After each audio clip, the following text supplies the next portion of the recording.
are you today? I hope all people feeling good today.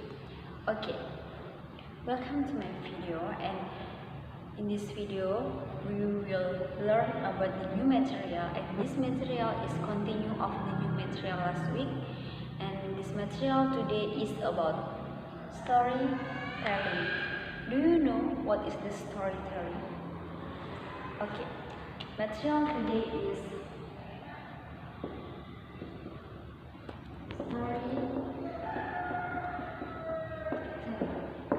so, what is the storytelling? Oke, seperti yang kita ketahui, nggak asing bagi kita untuk mendengar. Pasti dalam keseharian kita udah pernah mendengar apa sih storytelling itu? Oh, storytelling itu kegiatan yang cerita itu loh. Nah, untuk kali ini kita akan bahas lebih mendalam lagi tentang storytelling.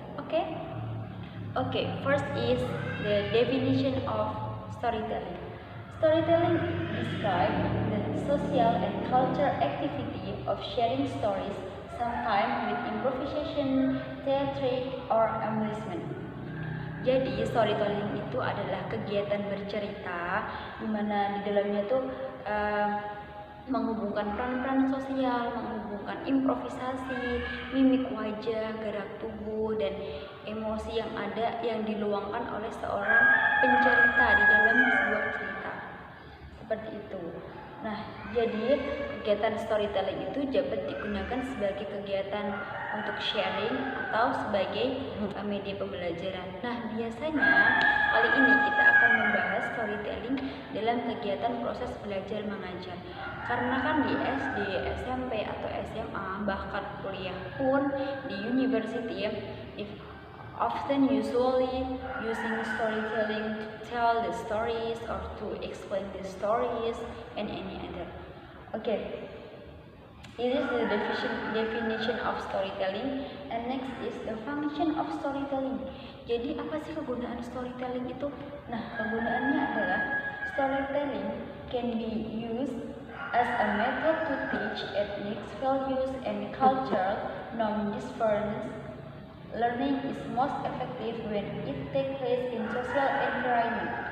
Jadi fungsi dari storytelling itu adalah dapat digunakan sebagai media belajar. Nah, tadi kalau definisinya tadi adalah sebuah kegiatan bercerita yang di dalamnya ada improvisasi. Nah, sekarang kalau function dari storytelling tadi apa sih? Yang pertama, as a media of study. Jadi dapat digunakan sebagai media untuk belajar. Nah, yang kedua, dapat to learn about value. Nah, jadi yang kedua adalah untuk belajar nilai-nilai moral di dalamnya. Jadi kan kalau dalam storytelling, dalam cerita itu di bagian endingnya akan ada nilai-nilai moral yang disampaikan penulis atau pembaca untuk orang yang mendengarkan atau orang yang membaca. Nah, kita dapat belajar seperti itu. And next, dapat apa?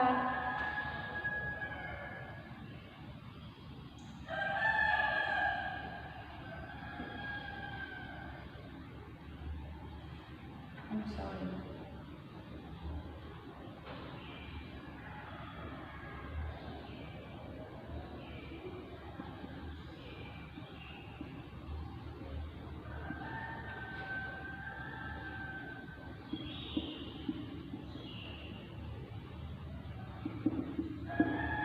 Jadi sebagai media pembelajaran yang lebih mudah.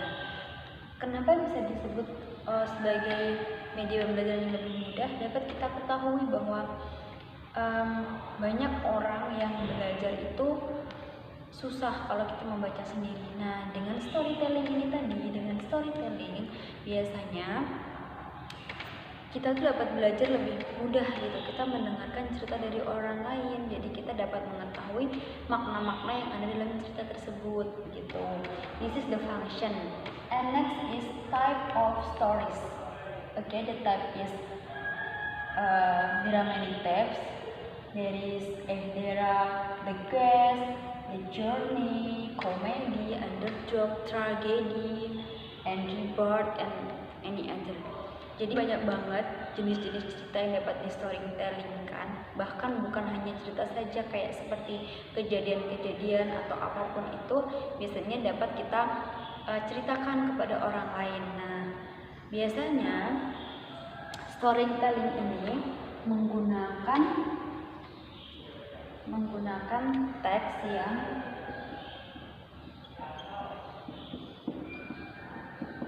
menggunakan narrative text seperti Cinderella, for example, seperti Malin Kundang, and then Sang Kuryang, and any other. So the narrative text usually using verb to. So this is the using simple past tense in that text. For example is try and to walk out, and then etc. Okay, this is the example of verb to.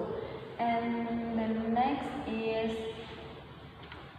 I'm sorry, before the next part aku akan menjelaskan lagi bagian type of stories. Jadi biasanya kalau kali ini saya akan membahas untuk anak SMP. Biasanya anak SMP itu enggak storynya itu bukan yang terlalu high story, tapi bukan yang low story.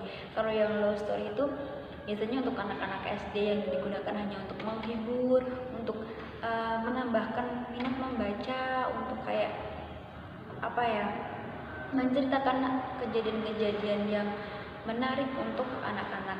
But this material is not just that, because this material is more. Jadi untuk anak SMP ini kita nanti akan membahas lebih detail lagi, seperti bukan hanya dalam storytellingnya aja, bukan gimana cara kita berceritanya aja, tapi kita juga akan menjelaskan, mempelajari tentang struktur-struktur yang di dalamnya. Nah, penggunaan dari cerita itu juga dipilih-pilih untuk anak SMP itu sendiri. Jadi biasanya tuh lebih kayak cerita-cerita yang naratif tadi seperti Cinderella. Nah, itu nanti lebih dibahas detailnya seperti itu. Okay, next is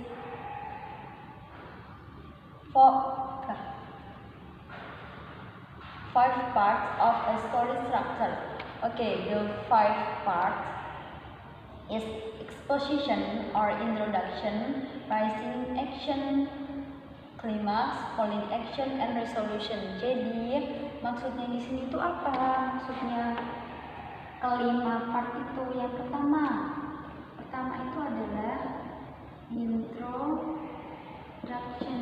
Jadi apa sih introduction itu? Nah, bagian introduction itu adalah pengenalan cerita, bagian awal mula cerita itu dibangun, seperti once upon a time, one day, seperti itu dijelaskan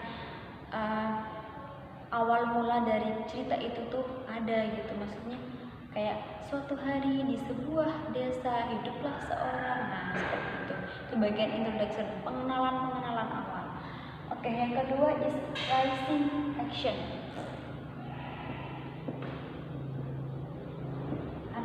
Rising action. Biasanya dalam rising action ini udah banyak nih tokoh yang muncul. Tokohnya banyak yang muncul. Seperti kalau di pengenalan tadi mungkin cuma 1-2 tokoh, mungkin dalam sini udah ada tokoh-tokoh yang muncul, tokoh pembantu, seperti dan lain-lain. Terus udah mulai ada apa lagi? Masalah sudah mulai muncul. Konflik-konflik sudah mulai muncul, masalah sudah mulai ada gitu. Nah, and next is klimaks. Nah, jadi di klimaks ini adalah apa? Puncak dari permasalahan, puncak masalah. Nah, Jadi di sini itu udah tuh mulai kayak terjadi, contohnya kalau tragedi ya terjadi peperangan, kalau tentang persahabatan mungkin terjadi konflik antar sahabat, saling bertengkar atau apa. Nah itu tuh terjadi di klimaks. Di sini tuh puncak-puncaknya masalah yang paling besar istilahnya tuh muncul. Oke, and next is falling action. Falling action.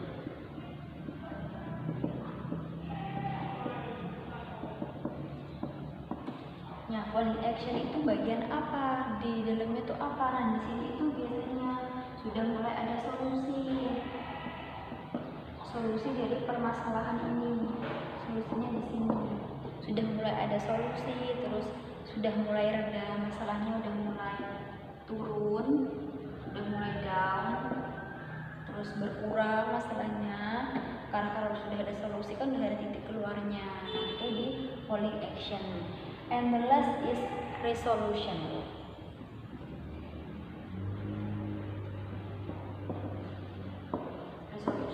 Nah, biasanya bagian resolution ini bagian terakhir, jadi di bagian penutup cerita. Jadi kayak menjelaskan kesimpulan dari cerita itu apa.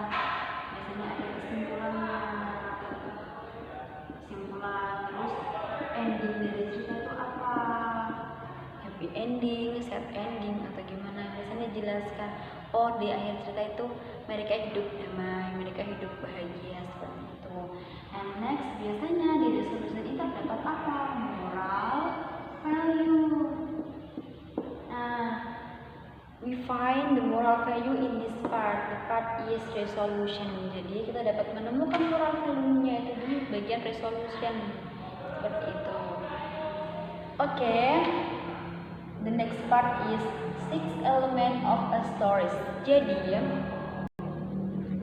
kalau storytelling itu bukan hanya kita itu bercerita, hanya menyampaikan cerita. Oh tidak, sebagai orang yang menyampaikan cerita, sebagai orang yang akan storytelling, menceritakan sesuatu kepada orang lain, selain kita memilih cerita yang tipe-tipe cerita tadi, terus kita menganalisis, kita meneliti masalah di dalamnya apa, falling actionnya gimana, rising actionnya gimana.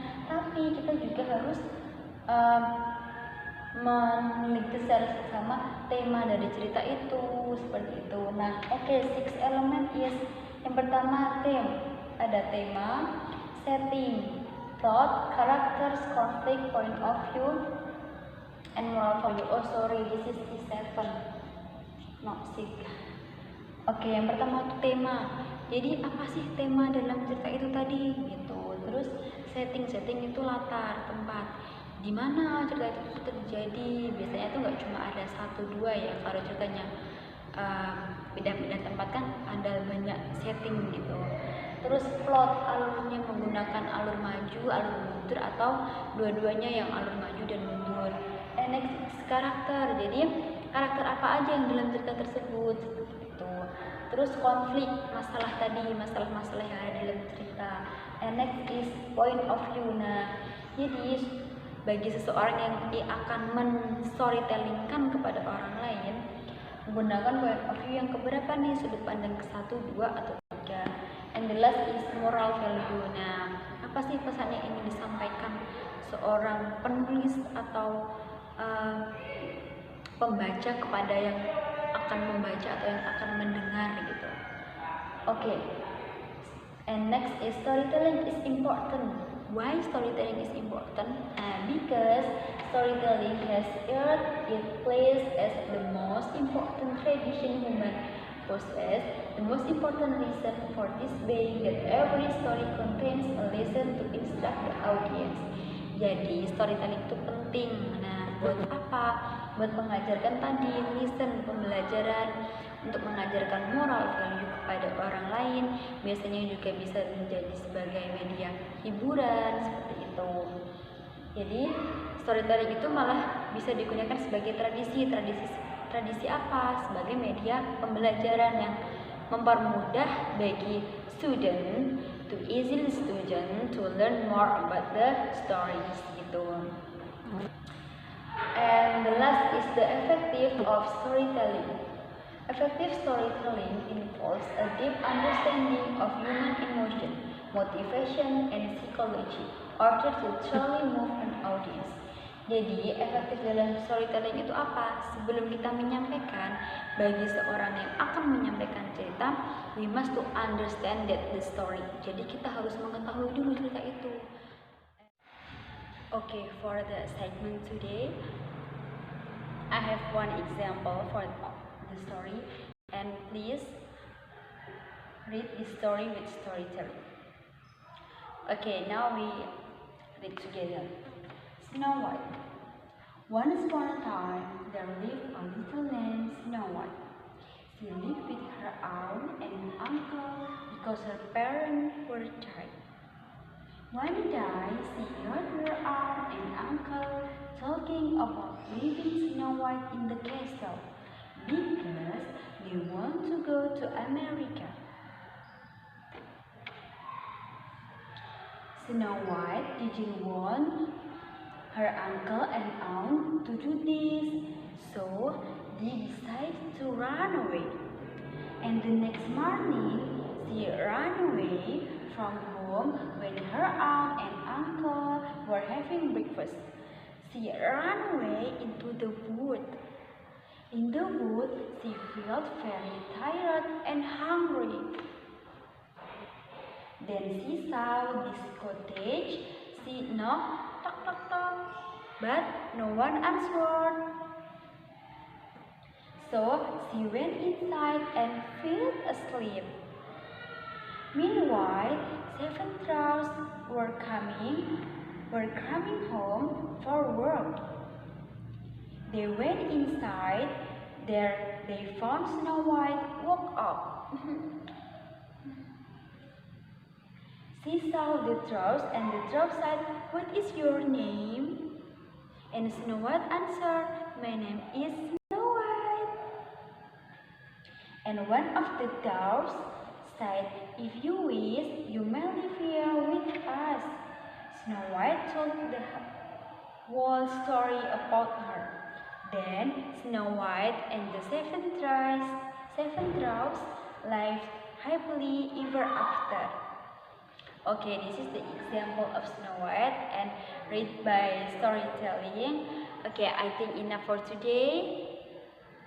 For the next material, for the next assignment is please search new stories for storytelling, and let's do it more. Let's try more in home. And I think enough for today. I hope this material can give benefit for us. Okay, thank you. Assalamualaikum warahmatullahi wabarakatuh.